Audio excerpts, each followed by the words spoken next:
Major గ్రామ పంచాయతీల్లో కాంగ్రెస్ దూసుకెళ్తోంది. అసలు ఓవరాల్ గా ఎలక్షన్ కమిషన్ కి ఎటువంటి అప్డేట్ వస్తుందో ఆఫీస్ దగ్గర మా ప్రతినిధి సుధీర్ సిద్ధంగా ఉన్నారు.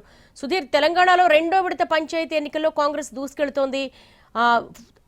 తుది ఫలితం వచ్చేంత వరకు కూడా ఎంత టైం పట్టే అవకాశం ఉంటుంది? అసలు ఎలక్షన్ కమిషన్ కు ఏం అప్డేట్ వస్తోంది?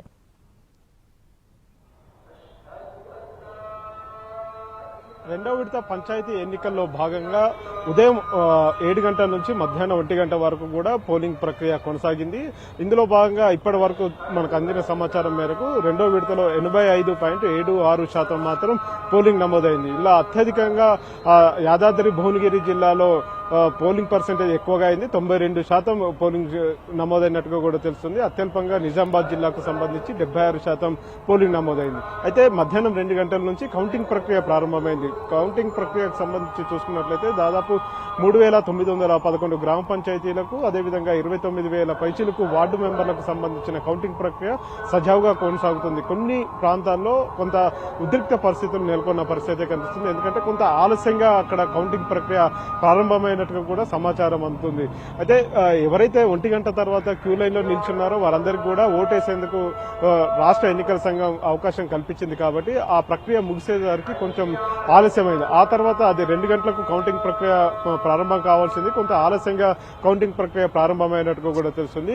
చిన్న గ్రామ పంచాయతీలు ఏవైతే ఉన్నాయో చిన్న గ్రామ పంచాయతీల్లో తొందరగా రిజల్ట్స్ వెంటనే వచ్చేస్తున్నాయి. ఎందుకంటే బ్యాలెట్ బాక్స్ లను ఓపెన్ చేసిన తర్వాత అందులో ఉండే బ్యాలెట్స్ అన్నింటినీ కూడా 25 బండిల్స్ కట్టి సెగ్రిగేట్ చేయడం జరుగుతుంది. అందులో సర్పంచ్కి సంబంధించి కావచ్చు, వార్డు మెంబర్లకు సంబంధించిన ఓట్లన్నింటినీ కూడా సెగ్రిగేట్ చేయడం జరుగుతుంది. సెగ్రిగేట్ చేసిన తర్వాత వాటిని కౌంట్ చేయడం కొంత ఆలస్యంగా జరుగుతుంది. ఈ నేపథ్యంలోనే ఫలితాలు కొంత ఆలస్యంగా వెల్లడవుతున్నాయి. 3,911 గ్రామ పంచాయతీలకు సంబంధించిన ఫలితాలు పూర్తిగా ఈ రోజు రాత్రి వరకు కూడా విడుదలయ్యే అవకాశాలు అయితే కనిపిస్తున్నాయి. చాలా వరకు మనం చూసాం. మొదటి విడతకు సంబంధించి చూసుకున్నట్లయితే కేవలం ఒక టేబుల్ మీద మాత్రమే కౌంటింగ్ జరిగేది.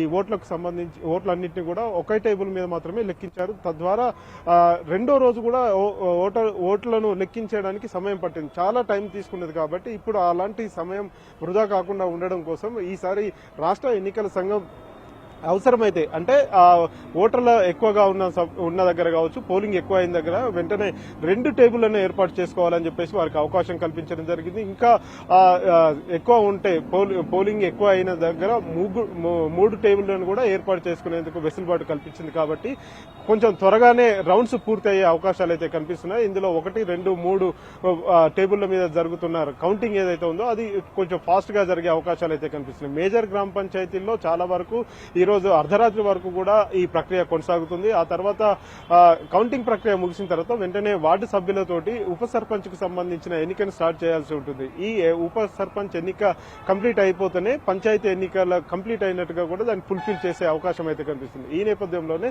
రాష్ట్ర ఎన్నికల కమిషన్ కొన్ని సూచనలు అయితే ఆయా జిల్లాలకు కావచ్చు, ఆ జిల్లాల పరిధిలో పనిచేస్తున్న ఎన్నికల అధికారులకు సూచన చేయడం జరిగింది. పరిస్థితులకు అనుగుణంగానే ఏర్పాట్లు చేయాలని చెప్పేసి కూడా సూచించడం జరిగింది. ఇప్పటికీ కొన్ని పంచాయతీ ఎక్కడైతే కౌంటింగ్ కేంద్రాలు ఉన్నాయో ఆ కౌంటింగ్ కేంద్రాల దగ్గర కొంత ఉద్రిక్త పరిస్థితులు నెలకొంటుంటే అక్కడ అందరినీ చెదరగొట్టే ప్రయత్నం అయితే పోలీసులు చేస్తున్నారు. ఎందుకంటే కొంత ఆలస్యంగా జరుగుతుందని ఏజెంట్లు గగ్గోలు పెట్టడం కావచ్చు, అదేవిధంగా కొన్ని ఓట్లను గుర్తించే దగ్గర కొంత తికమక పడుతున్న పరిస్థితి అయితే కనిపిస్తుంది. ఎందుకంటే మనం చూసాం ఉదయం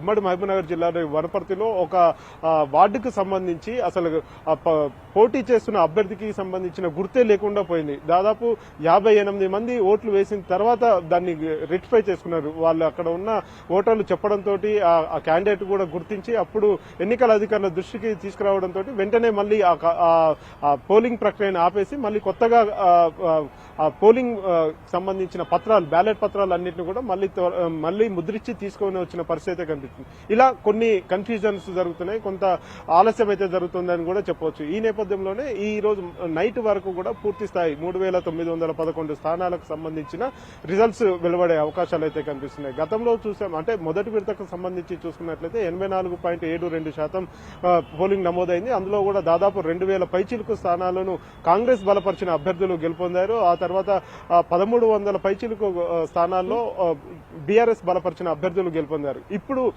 మనకు అందుతున్న సమాచారం మేరకు దాదాపుగా 900 పైచిలుకు స్థానాల్లో కాంగ్రెస్ బలపరిచిన అభ్యర్థులు విజయం సాధించినట్టుగా కూడా తెలుస్తుంది. సుమారుగా 350 వరకు కూడా స్థానాల్లో బీఆర్ఎస్ బలపరిచిన అభ్యర్థులు గెలుపొందినట్టుగా కూడా తెలుస్తుంది. ఇతరులకు కూడా ఎక్కువ అవకాశాలు అయితే కనిపిస్తున్నాయి. ఎందుకంటే పార్టీకి సంబంధం లేకుండా జరుగుతున్న ఎలక్షన్ కాబట్టి ఇందులో పార్టీ బలపరిచిన అభ్యర్థులు మాత్రమే బలపరిచారని చెప్పేసి చెప్పుకుంటున్నారు. చాలా వరకు కొన్ని అండర్స్టాండింగ్స్ మధ్య వారంతా కూడా ఇతరులుగా చూపించడం జరుగుతుంది కాబట్టి ఇతరుల సంఖ్య కూడా ఎక్కువగానే ఉందని కూడా చెప్పవచ్చు. ఈ పూర్తి రిజల్ట్ వచ్చేసరికి ఈ రోజు అర్ధరాత్రి వరకు కూడా ఈ కౌంటింగ్ ప్రక్రియ కొనసాగే అవకాశాలు అయితే కనిపిస్తున్నాయి. దేవి.